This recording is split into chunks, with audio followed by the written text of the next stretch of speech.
Thanks for joining us for our video coverage of the 160th anniversary of the Battle of Gettysburg.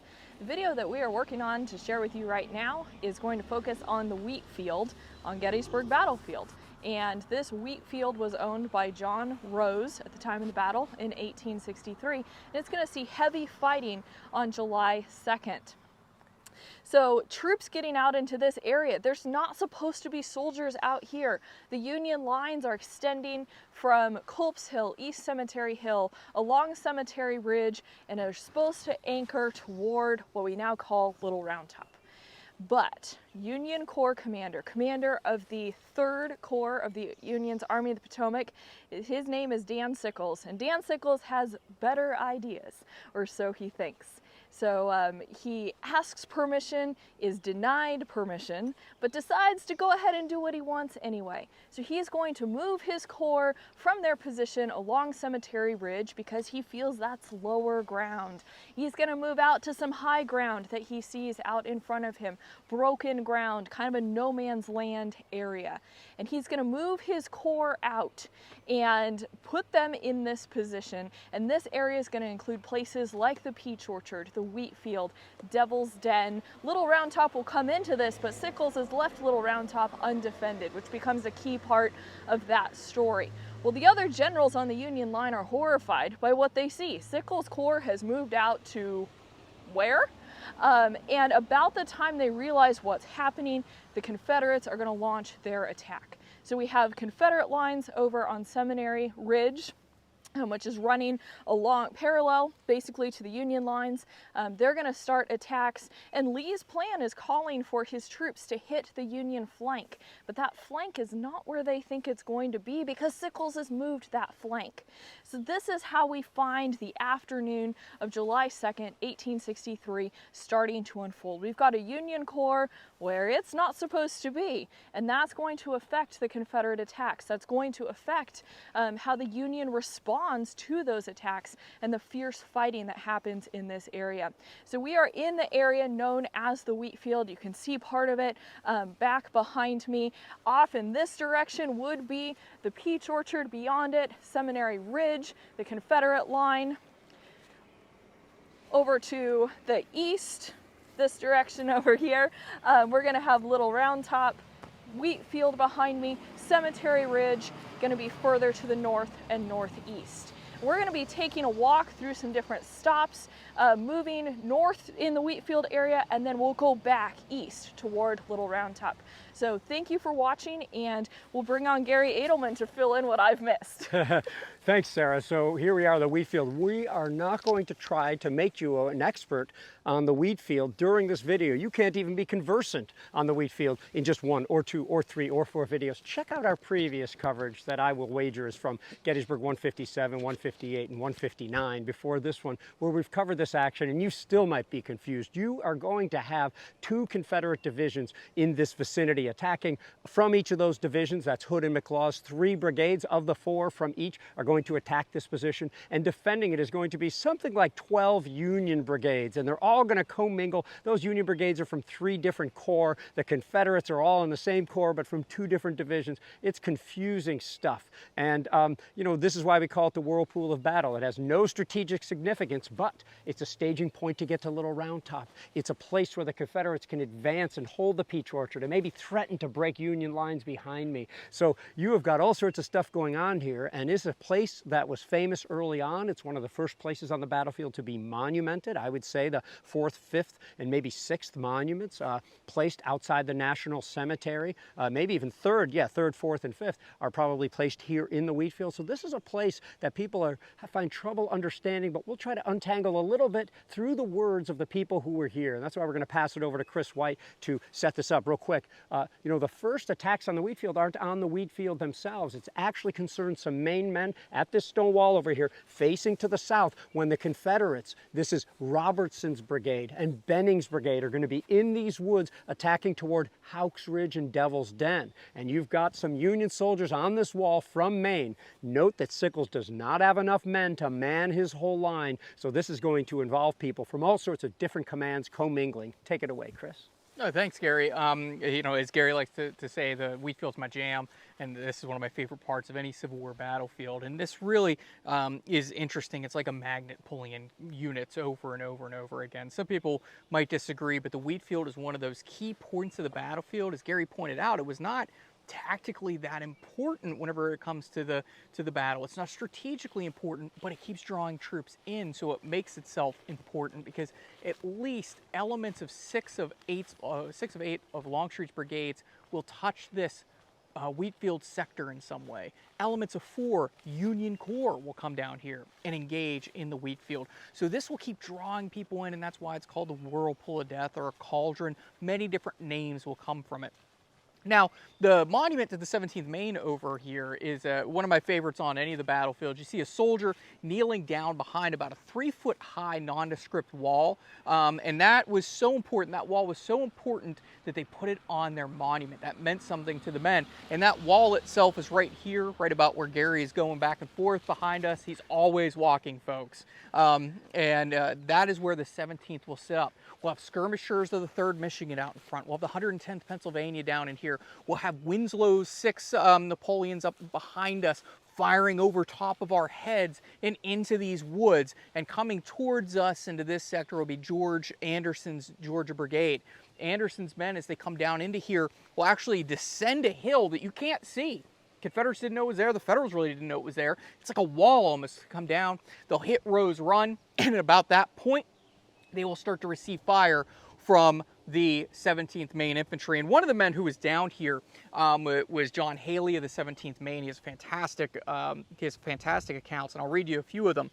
One man said that their siesta had been interrupted by the Confederates when they started this battle here. Others didn't know if they would be attacked this day, but some thought that they would, and many of them would be lounging down in this area. And to give you an idea, most of the Maine men are facing to the south-southwest. They're facing off in this direction. The Confederate line, remember, wraps around the Federal left. The Confederates come around the Federal left, and they start to attack up the Emmitsburg Road, up through the Valley of Death that way. We also have Confederates pointed in from this side because it's a salient position, a portion of your line that protrudes outward. So the Confederates from that part of the salient, on the other side of the salient, can't see where we're standing. The Federals can't see back, so this will be in some ways a blind battle. Now, Haley will state, there was a dreadful buzzing of bullets and other missiles, highly suggestive of an obituary notice for a goodly number of Johnny Rebs, and we could see them tumbling around right lively. A number of our own men were sharing the same fate. I'm confident that we could have held a reasonable force at bay, but they were strongly reinforced. Our ammunition gave way and began to run low, and the troops on our right being flanked gave way, exposing us to a heavy flank fire. The troops who gave way had only a rail fence in front of them, while we had a stone wall which sheltered us well until our flank was uncovered. Even then, we didn't hurry about leaving. The batteries in our rear still continued to pour destruction into the rebel ranks, and it seemed nothing short of annihilation would stop them. So coming in from this side will be Confederates starting to push in on the right flank of the Federals of 17th Maine. They talk about having their stone wall. That's why the stone wall is up on top of their monument there. Very important to them. Other men will talk about being down here, laying down as much fire as possible as those Confederates come up. The Confederates will jump down into Rose Run, and they'll use that as a natural made barrier. So many of the men who are shot and wounded down here will take head shots, shoulder shots, chest shots, because that's all that's being exposed on both sides. Now, as the Confederates start to add more and more weight to these assaults, it'll be a seesaw action. We can't get into all of it at once, but it will start to push back the Maine men. And the Maine men will give way in good order. As they start to fall back, they're going to look for reinforcements. And one man riding back there is David Birney. Ironically, Birney did not give reinforcements to George Gordon Meade on the afternoon of December 13th, 1862 at Fredericksburg. Now Birney's looking to Meade to send him reinforcements here at Gettysburg. And as this is happening, we will see that General de Trobriand, the brigade commander of these men, will see the 17th start to fall back. He will see that that one of his regiments he ordered fall back right away, but we didn't hear the order because Confederates are coming in from both sides. We didn't quite comprehend our state of affairs. We had good reason for this action, though. This stone wall was a great protection, and the rebels were straining every nerve to get possession of it for the same purpose. So we held it till our ammunition was exhausted. We had used all we could find on the dead and wounded. If we could hold on until reinforcements or a supply of ammunition came, all would be well. Otherwise, no one could tell us what dire woes might befall us. We knew the fate of the army hung on as a result. General Birney then comes up here, seeing the 17th fall back, and he tells them, you must hold them with the bayonet. We halted under his direction, formed up, and checked the Confederates as they pushed through this area, crossed into the Wheatfield, really a no man's land at this point, started taking fire from Winslow's battery, and then begin to be pushed back in this direction. So the Mainers will protect their wall, they'll fall back, charge back into here, and when the Mainers make it back to their stone wall for a short time, there are tin cups all along it because the Confederates had stopped briefly. They had dipped their cups into Rose Run, had been drinking out of its waters, and then the colonel of the regiment, Charles Merrill, will actually tell his men, here are your tin cups and you have all you can drink. Because prior to the battle, some of the men were complaining they didn't have their cups with them. They had dropped them with their packs and others were fighting over them. So now here are all these Confederate cups here along the stone wall that they could pick up and drink from. But again, the Confederates will push back into this area and the 17th Maine won't last long here. But John Haley and his account of what happened here in the Wheatfield is one of the best to give us a glimpse into this opening action here in the Wheatfield. Well, you know, Kris, that's awesome stuff. And I have a whole plan here. I was going to say all sorts of things, but like somebody comes walking through the weeds at this point. Look who it is. It's our friend Steve Zahn. Can you, I looked over here, I saw that goofy hat. I saw you guys talking. I saw the I was like, I think it's these guys. No, I am all into contrivances. Like I pretend like I didn't know people were coming. I had no idea you were even in this state. Okay, well, it's a long story. Okay. But we went to see my daughter in a play at Lancaster. Well, dude, we were driving through, and I was like, we got to drive through. Well, two important questions. One, your daughter's still a vegan?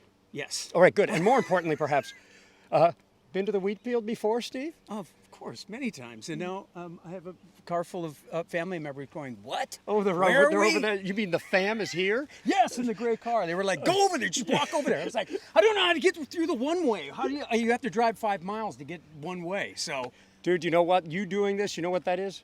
What? It's that thing you do. Oh, you're so bad, dude. Reality bites, man. Dude, thanks so much for coming on, dude. Great to meet you now. So crazy. And I'm just totally off kilter now, so I'm gonna have to pick up on another video. Signing off for now. We'll pick up on that side of the Wheatfield. Okay, so we moved to another stop. I'm not sure if there's any Hollywood stars who are going to join us here, because, I mean, everyone knows Garry Adelman when we're in Gettysburg. But we have made it to the Stony Hill. Now, if you're in the Wheatfield area, the Stony Hill is on the western side of the Wheatfield. Off to my left is the Wheatfield itself, then Houck's Ridge, Valley of Death, Little Round Top out to the east. Behind the camera is roughly the southeast right now, the way it's pointed in that direction towards northwest. So that'll give you an idea. Seminary Ridge is off in that direction. We will have South Carolinians, Georgians, and others attacking for the Confederacy into this direction. And back here we have a large number of mixed units for the north. We have Pennsylvanians, Michiganders, Massachusetts men, a lot of New Yorkers coming down into here. And one man who will leave us a really good account of what happened here is Captain Donaldson of the 118th Pennsylvania. They're known as the Corn Exchange Regiment.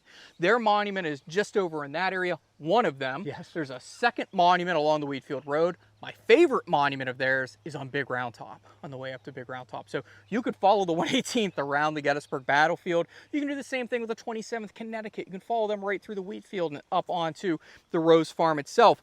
But Donaldson, it's interesting, the 5th Corps, which most people who don't know about the 5th Corps, they started on the Union right today. They were over in the area of Wolf's Hill, Brinkerhoff Ridge, over there, and then they're called across because Meade thought, maybe I'll attack in that sector. He's told by Governor Kimball Warren and Henry Slocum, the chief topographical engineer and the 12th Corps commander, now this is pretty bad land. And then over here is where the crisis point will be. So Donaldson will say, we now entered the woods. which appeared to crown an eminence whose sides, full of rocks and boulders, sloped away towards the enemy, and were at once amid a dreadful bursting shells, which however flew past us and did no harm. At this point I saw an orderly leading a splendid black horse which was limping along on three legs, the other having been shot off at the hoof. Inquiring to whom it belonged to, I learned that it was Captain John Fassett of General Birney's staff. Its owner, fearing harm would come to his fine animal, had mounted another and sent it to the rear for safety. But just as our column was reached, a shell struck the poor beast, and he would now have to be killed. At this moment, Captain Crocker came to me and asked my opinion of the present movement. I replied by judging from the heavy musketry fire going on to our front, I had no doubt our movement was intended to support a threatened point or to revive a disaster or retrieve a disaster which had already happened. Certainly the peculiar rebel cheer now heard above every other sound would indicate they had been successful somewhere. And that means that Anderson's men are pushing down into here. We'll also have some of Paul Semmes's brigade, a big Georgia brigade coming down into this area. He's one of my favorite officers. Gary will talk about him in a second, but he always dressed splendidly for battle. Polished boots, white pants, turban on his head, and he wore a sash right across his body. He was always ready to go into action. And Donaldson said, a few minutes after we were formed in line immediately to the rear of a very thin battle line that looked to me like a skirmish line. It was the 3rd Michigan, which retired as soon as we were posted. Our brigade was now rapidly drawn up in the following order. The 118th Pennsylvania on the right, the 22nd Massachusetts on the left, right there, and the 1st Michigan in the rear of the 22nd, and the 18th Massachusetts in the rear right of the 1st Michigan and the left of our regiment. We had in our brigade, all told, but 425 men. A brigade. There are some regiments on this battlefield that are larger than this entire brigade. The balance having straggled during the night before had been collected, formed into Straggler's Brigade, and taken into different parts of the field.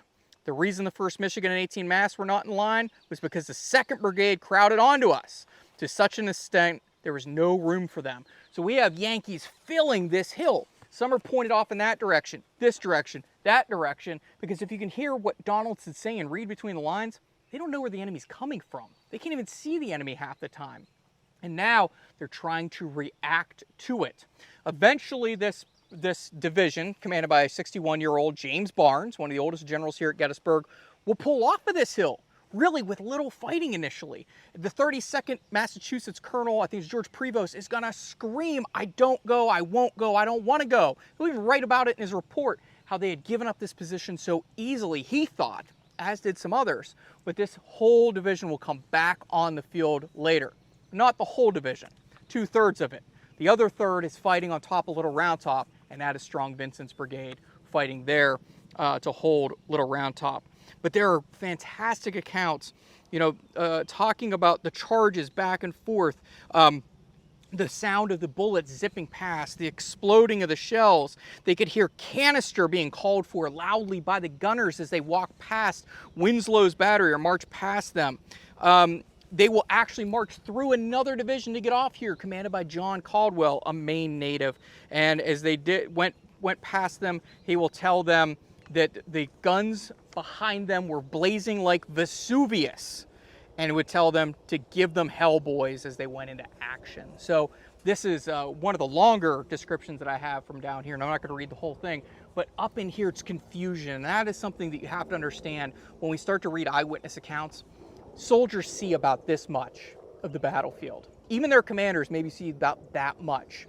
Nobody always knows what's going on, and now they're going to learn about things in piecemeal. And we're reading almost in real time. This was written shortly after the battle from a captain who had a little bit more information than a sergeant, than a corporal, than a private, but less information than a colonel or a general. So we're kind of seeing that mid-level officer, his visions. Okay, is this a good position? Maybe. Can't see the enemy. Can hear things. Can maybe not see so many things. And now we're going to pull off in the face of the enemy who keep coming. We can hear them, but we can't see them.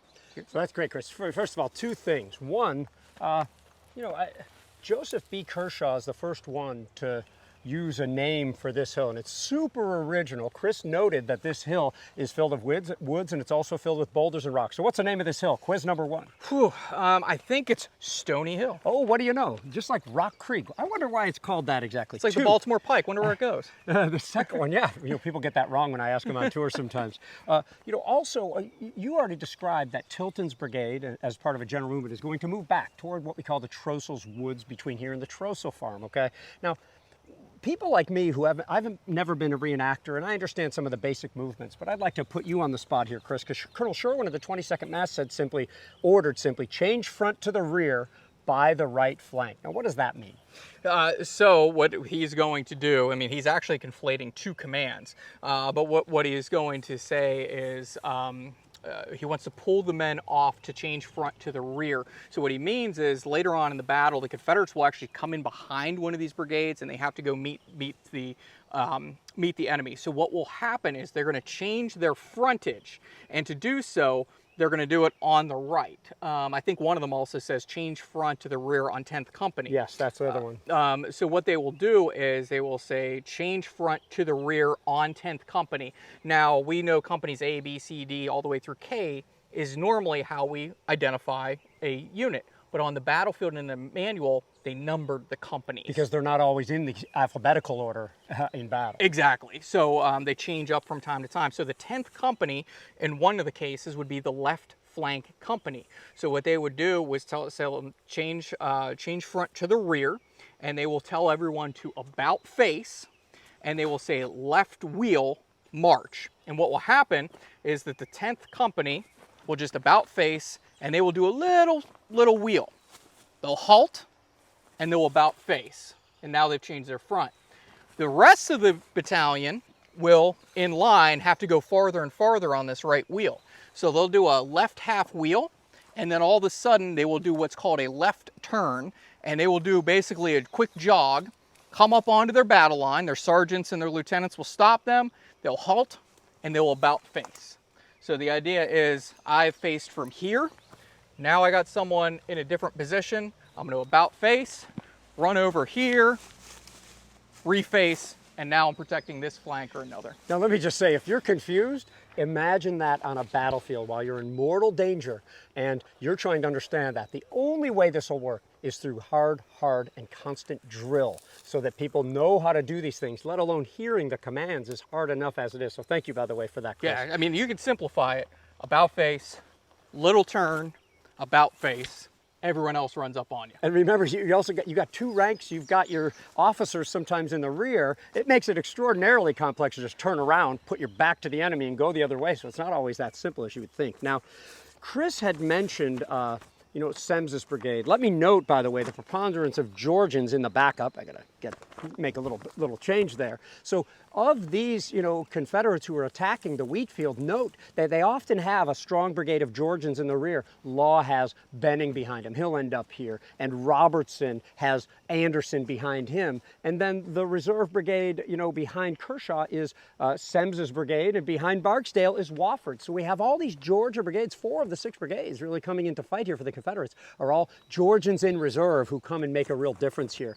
And if we look at Semmes's brigade, these are some Georgians coming off in that direction. But they're really not showing up until the Union had something else show up here. An entire division under John C. Caldwell. That's Cross, Kelly, Zuckenbrook. Those are the 4 brigades. They span the whole Wheatfield with 3 brigades in front and 1 in the rear. They come and they clear the Wheatfield of all Confederates, and the reserve brigade under John Rutter Brooke goes up through those woods to that high ridge that Kris White was talking about over there, okay? And when they got there, that's when Semmes's brigade is showing up. In other words, a lot of Semmes's toughest fight is not in the Rose Woods and here, although they do fighting there. It's them arriving on the battlefield truly, and that will be their experience, and that will be the experience of Paul J. Semmes. According to Private William Stillwell, he's in the 53rd Georgia, and he wrote this just 1 week after the Battle of Gettysburg. Our regiment lost heavy and more than I knew. Lieutenant Colonel James Hance was killed. Captain Bond from Butts County, and several more not now remembered. Captain Brown was shot through the leg between the knee. Lieutenant Farrar through the thigh. Silas Walker, Gus Brannon, George Fields, Jamie Fryer, and several more were wounded, all of whom were doing well, except James Fryer, who died shortly thereafter. I forgot to say that General Paul J. Semmes was wounded in the thigh. I helped carry him off the field. He said I was a faithful man. And just by the way, you know, these are people he knows when he's writing about. These are people that his wife, that Molly, might know about. So it's always important when we talk about losing 50, 100 soldiers. These are people with names, of course. He says, Molly, a few more battles and our regiment will be all gone. It isn't much larger now than a company when it came out. Oh, the horror of war. Who can tell? If this war lasts much longer, there won't be any of us left. I tried to learn more about some of the soldiers he referenced. Most of them did make it, apparently, through the war, which is really excellent. Some of them, in fact, survived and then actually went on to re-enlist not long after that. So after Semmes comes on, Caldwell's men are going to end up falling back, and Semmes and Kershaw and Anderson's brigade and parts of Benning's brigade and even a little bit of Robertson's brigade, because some of them are commingled in there, along with now Wofford's brigade of Georgians, covering this huge whole area. The Confederates are bringing all their men to it. They're going to start pushing through the Wheatfield, but we got two more strong Union reinforcements coming up, 2 brigades of U.S. regulars and an augmented brigade of Pennsylvania reserves as well. Now, I think before we head over there, it looks like Kris has something else to add. Yeah, just real fast. I just wanted to add on to what Garry said earlier about the confusion down here. One man with the 22nd Massachusetts said, across the run, the indistinct form of masses of men presenting the usual dirty, grayish, irregular line were dimly visible and moving up with defiant yells, while here and there the cross-barred Confederate battle flags were plainly seen. As they came up into this area, as Garry pointed out, the confusion started to reign. We were flanked. The command, change front to the rear by the right flank, was passed along the line, for no orders by voice or bugle could now be heard above the roar of the din of battle.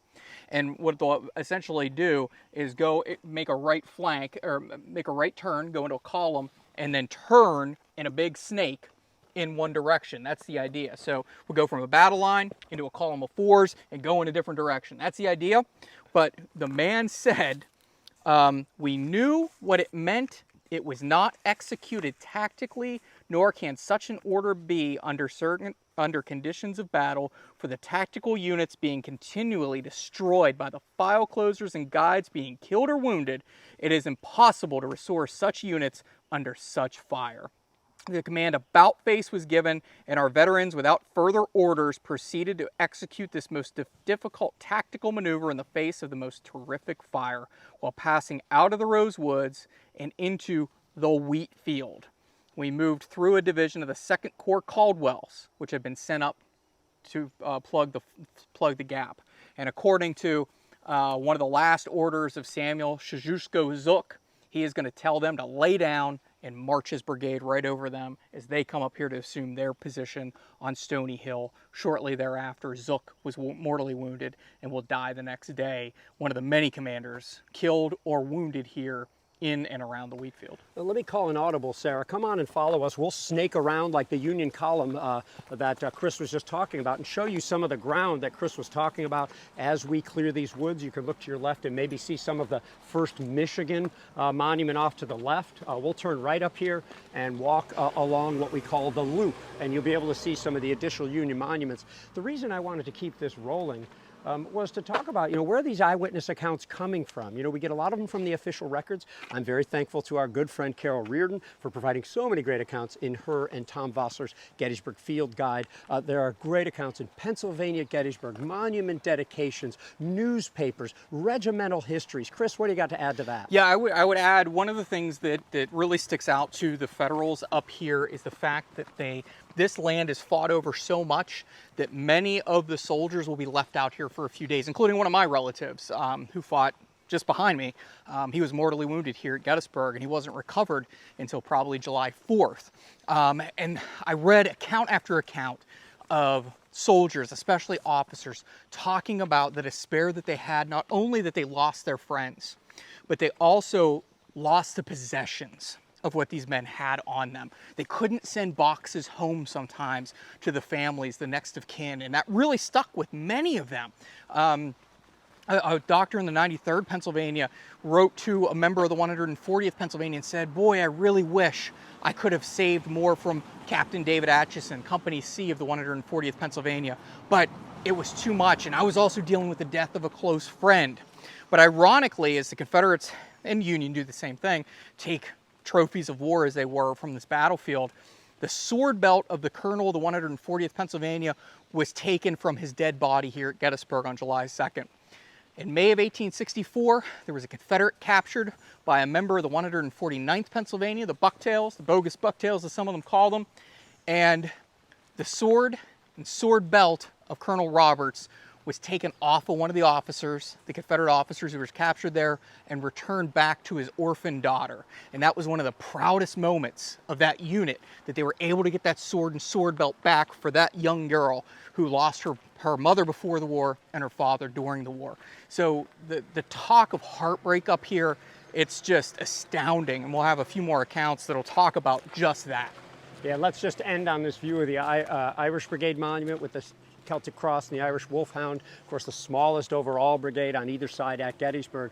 And if you'll pan over this way, Sarah, it's directly toward the other side of the Wheatfield. In other words, toward the east, toward Little Round Top, where we are headed. And we're going to pick up and mess with the timeline a little bit as we'll talk about some Pennsylvanians, about some U.S. regulars, and maybe some Indianians and others.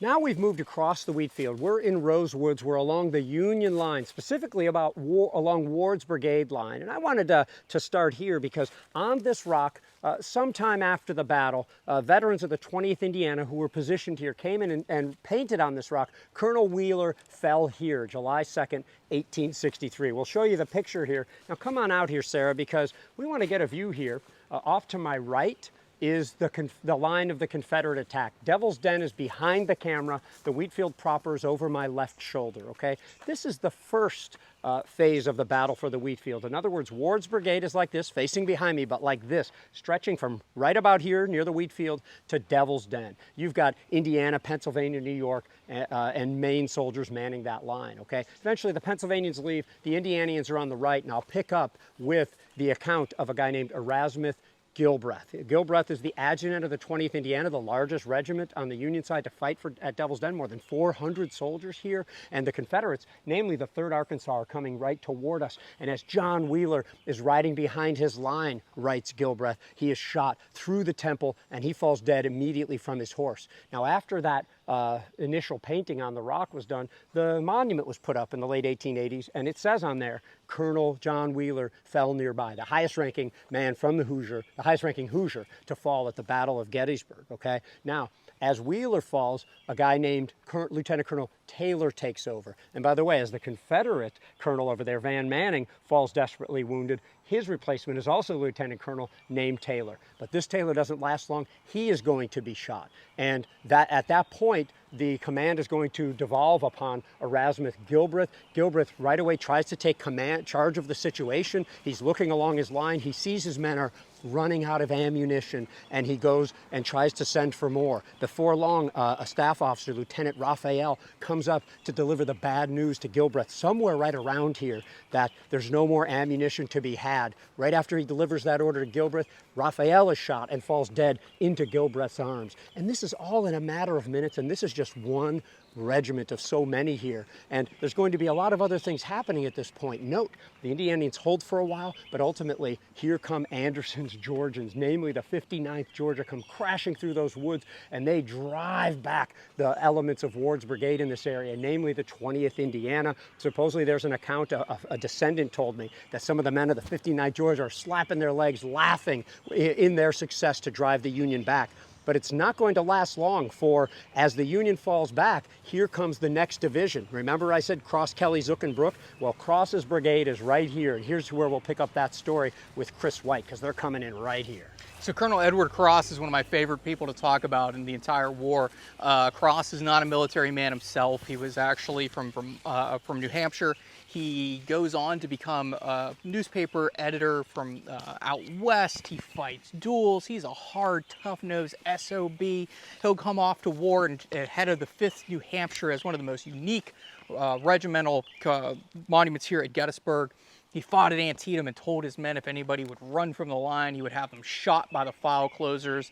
At Fredericksburg, he charged up against the stone wall and he lost teeth. He had been knocked down by a shell. He used his sword and scabbard as a crutch, and it was shot out from under him by the Confederates, and he lay on the field there, and he went off to Chancellorsville and fought. And here at Gettysburg, Kris is going to some, have a premonition of his own death.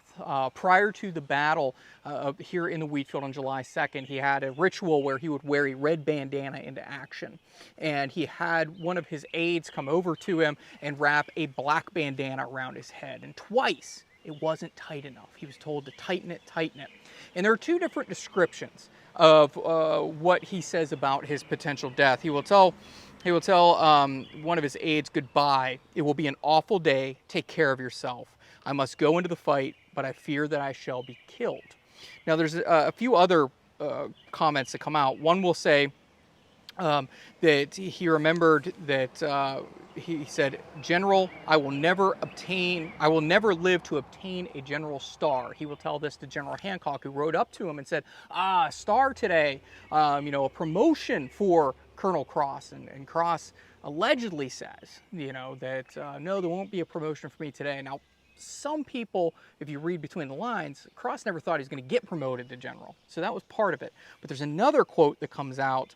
He says, "No, General, this will be my last battle." And that's probably the more famous one we have here at Gettysburg. Kris comes into the Wheatfield. He is the first of John Caldwell's division to enter the Wheatfield. In fact, you want to talk about confusion. As they enter into the Wheatfield, his men deploy into a line of battle and they are inverted. That means that the rear rank was in the front rank rather than the other way around because of the way they had come off of the march the night before. And now Kris's men, the shorter guys, are in back trying to fire over at an enemy that's already downhill from them, so it makes it even more difficult. And Kris is starting to look through the fog here, and he starts to push his men forward. He decides that he is going to try to drive the enemy back, drive back those Georgians. And he's in command of the 5th, this brigade, but he also is going to make sure the 148th Pennsylvania is going to be attached to the 5th because it's a newish regiment. James Beaver, the future governor of Pennsylvania, and Beaver Stadium at Penn State's named after him, hates this idea. He thought he should be in command here. But Beaver's men and the 5th New Hampshire will be here together, and Kris is going to tell his men to listen for the bugle, listen for the call, and they're going to go forward. And one of his men talked about Kris going off into this wooded area, and as he comes into this wooded area to push forward that attack, he is shot through the stomach. Kris is knocked out of action, mortally wounded. He is taken from the battlefield, and that night many of his men will come to see him. He was placed on bound sheaves of wheat to make him more comfortable over near the Culp's Hill sector when he was taken off the field. His men will come up to him, talk to him, and he said in his delirium, he kept saying, "My brave men." According to one of his men, his last words were, "I did hope I should see peace restored to our distressed country. I think the boys will miss me. Say goodbye to all." And with his death, he was taken from here to Baltimore, like many soldiers, where he's partially embalmed and then eventually taken to New Hampshire. When he is buried in New Hampshire a few days after the battle, one of his best friends will write, "The national flags drooped at half-mast. The bands played solemn dirges. The fraternity in large numbers assisted the solemn ceremonies. And amid the throng of friends who had known him from boyhood, the brave soldier, the true friend, the impulsive and honorable man was borne to his final resting place in the valley he so loved so well. Amid all of his wanderings, where he now sleeps unmindful of the din of battle or the shouts over the victory for which he laid down his gallant life." And he is just one of many commanders to fall here in the Wheatfield. More than 7,000 Union and Confederate soldiers fell in the sector that was known as the Wheatfield. So as we keep walking off in this direction, we're coming up onto Houck's Ridge. You'll eventually see one of Garry's favorite spots on the battlefield, Little Round Top, off to the east. To the south of us, just at the end of this ridge line, is Devil's Den. And the Kris's brigade will go forward somewhat, some of them in there an attack. John Rutter Brooke will lead forward the 1st Division in an assault, and then they will be thrown back. And eventually the Wheatfield will turn into this whirlpool of the Confederates starting to move into it. And now, because the Federals are using interior lines, meaning they have shorter lines of march, they're able to march more and more men down a fire hose, the Wheatfield Road. That is going to be a fire hose of blue men marching onto this battlefield, and it's just off into that valley just below us, the Valley of Death. And coming up into this sector will be the United States Regulars Division. They'll be commanded by Roman Ayres. And Ayres, he brings on some of the most veteran units on any battlefield, but unfortunately for the Federals, some of the smallest. And to talk about that, Sarah Bierle is going to talk about the 17th U.S. Infantry who will come up online here at Gettysburg. We are here on Hawks Ridge, and this is a great vantage point to look at the approach that Union soldiers would have coming into this fight in the Wheatfield. And as we talked about earlier, for Union troops engaged in this area of the field, they're going to be units from the 3rd Corps. They're going to be reinforced with troops from the Union 2nd Corps. You're going to have troops from the Union 5th Corps coming in as well. And we have 2 brigades of United States regular troops who are going to come into this area and then take position on Hawks Ridge and fight into the Wheatfield area. And I want to point out, we've got this is unique because a lot of the regiments that we talk about out here are volunteer soldiers. Yes, they're fighting for the Union, they're fighting to keep the United States together as a nation. But when we talk about United States regulars, these are units of the standing army. So men that have enlisted in these units, they may have longer military service, or they may have enlisted intending to stay in the Army after the volunteer units are disbanded at the end of the war. So a little bit different type of unit that we have out here. I've been doing some research on a soldier who is in the 17th United States Infantry, and this unit is in Day's Brigade of Ayres Division, and they're going to be making their way out into this vicinity of the field and going into the fight of the Wheatfield. And the United States regulars will be involved in the Wheatfield fight, and when they are forced to fall back, as darkness is starting to fall, as the tides of battle continue to shift, these United States regular troops are going to about face and march off the field in formation. And that's something that's going to be noted, that's going to be talked about by the other soldiers here on this field. But the soldier that I've been doing some research on is Lieutenant Edward Stanley Abbott. He's 21 years old when he's here at the Battle of Gettysburg, and he has an ancestor who's pretty famous in the Revolutionary War. His great-grand uncle was Nathan Hale, the Patriot spy who was executed in the summer of 1776. One of the great things that we see when we look at Stanley Abbott's letters, he goes by his middle name with his family, is really the humanity comes through in his letters. He writes in one letter to his mother that he loves cookies. Please send me cookies. Interestingly enough, he hates going to the dentist. I'm not sure if those two facts are related, but just a fabulous collection of letters, a wonderful diary that he keeps part of the time. He had dreams. He had ambitions. He wanted to be a writer, maybe the next great American novelist. And he spent part of 1861 at Harvard, but he's begging his family, his older brothers, who are kind of controlling his life a little bit because he's not of age yet, he's begging them to let him go and be a soldier. And yet he's assuring them he doesn't want to enlist because it's the trendy thing to do, but because of the deep sense of patriotism and duty that he feels to be involved in this conflict. He eventually reaches an agreement with his brother that he'll be able to join the military in 1862. And he goes ahead and does that, and he will eventually enlist in the 17th United States Regulars.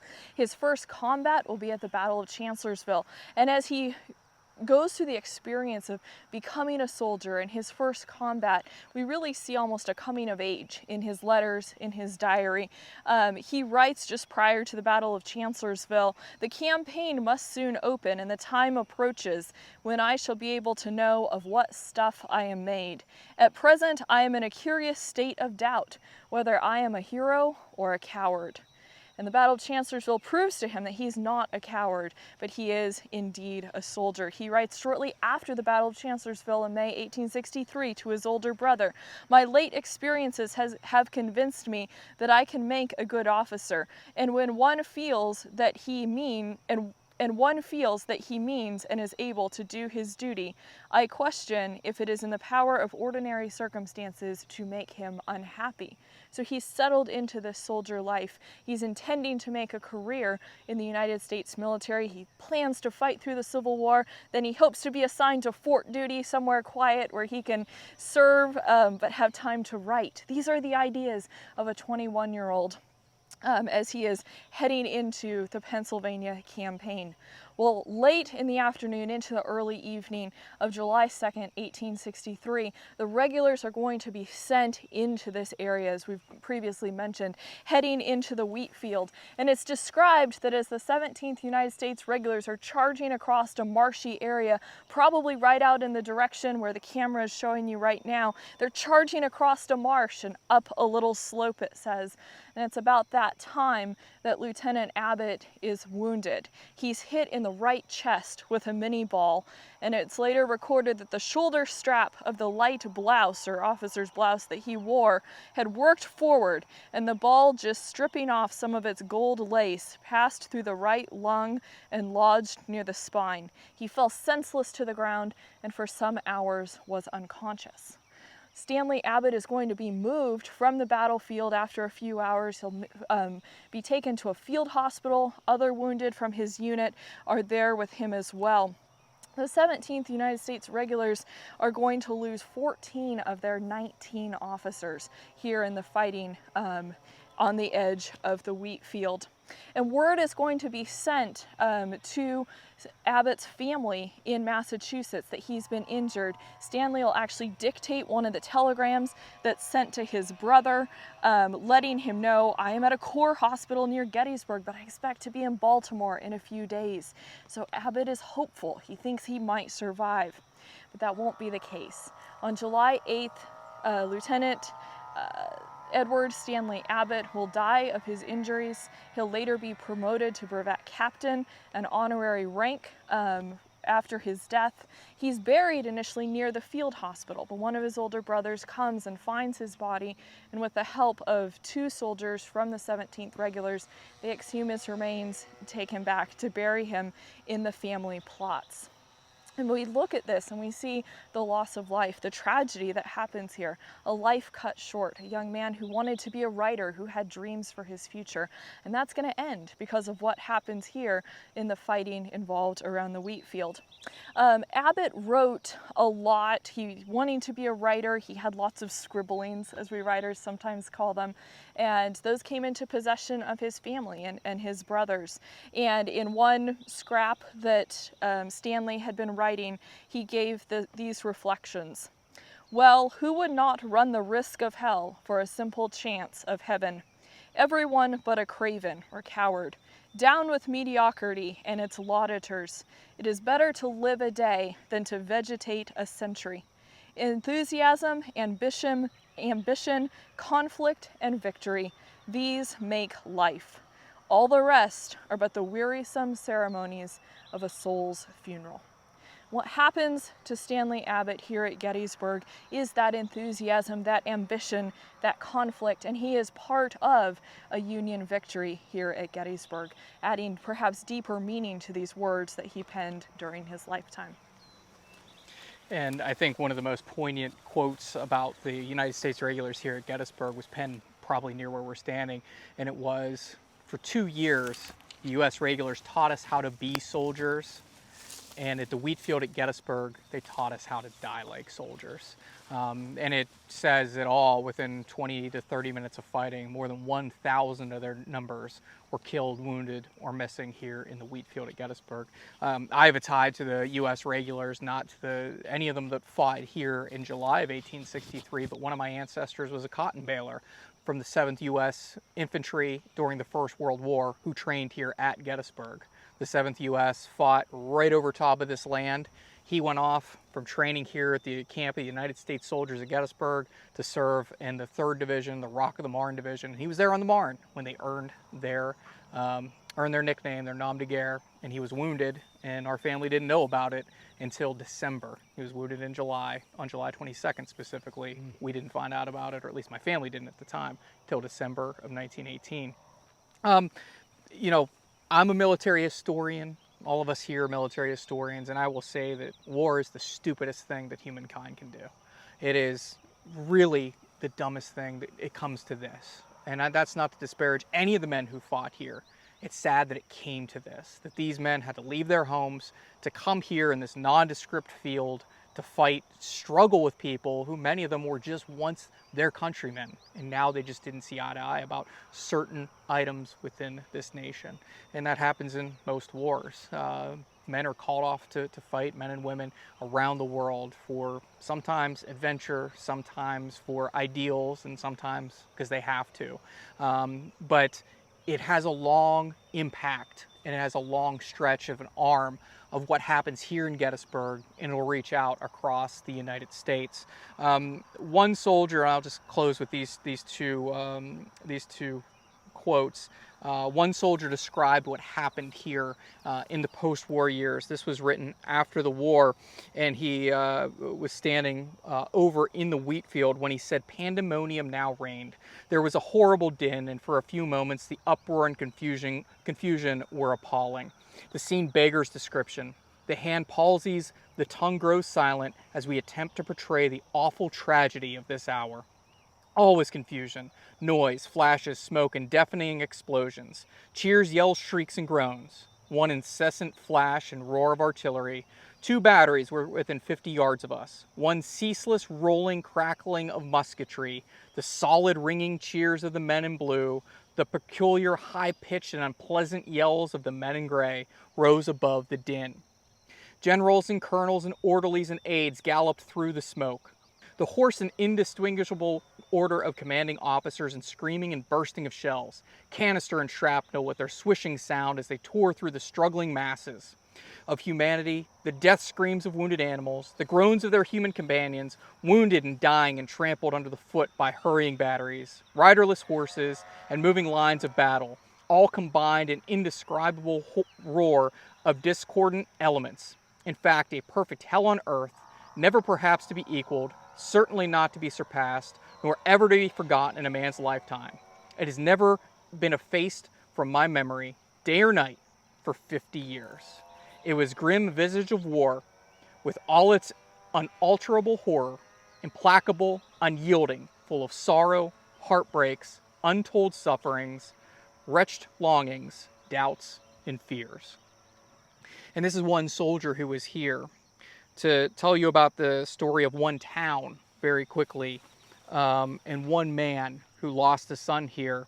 The list of dead and wounded came back to a small Pennsylvania town called Amity. It's down in the southwestern corner of Pennsylvania, near the Pennsylvania-West Virginia border today. When the roll came in of the dead and wounded from their local regiment, one person said, "Everything in this village stopped. The storekeepers locked up their doors and went home. No one was able to stem the current of sorrow, and for many hours the village was as quiet as the grave, except for the outburst of anguish from some broken-hearted mother, wife, or friend. Strong men grasped each other's hand. None were able to express their sympathy with the bereaved ones except by look." And one soldier who died and was buried not far from where I'm standing was a captain named David Atchison. His rock is just over there on the Wykert farm. His father, a few months after the battle, just before the Gettysburg Address was delivered here in Gettysburg, will be out in his garden thinking about his son. 2 of his sons, in fact, went off to war. One was Sandy, Alexander Atchison. The other was David, Company C, 140th Pennsylvania, killed near here. And his longing kind of wraps up, for me, some of the ideals of these people who had to look into the newspapers, looking every day for the list of a son, a father, an uncle, a brother. He wrote to his wife later on. This is David's father. The border along the walk has been put in order, and the unsightly hole in the bank has been filled in. But melancholy thoughts must ever hereafter be mixed in with the pleasure I derived from such pursuits.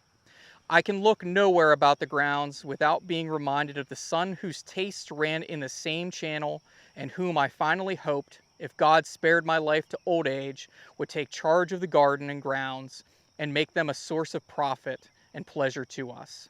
That hope has been dashed and broken.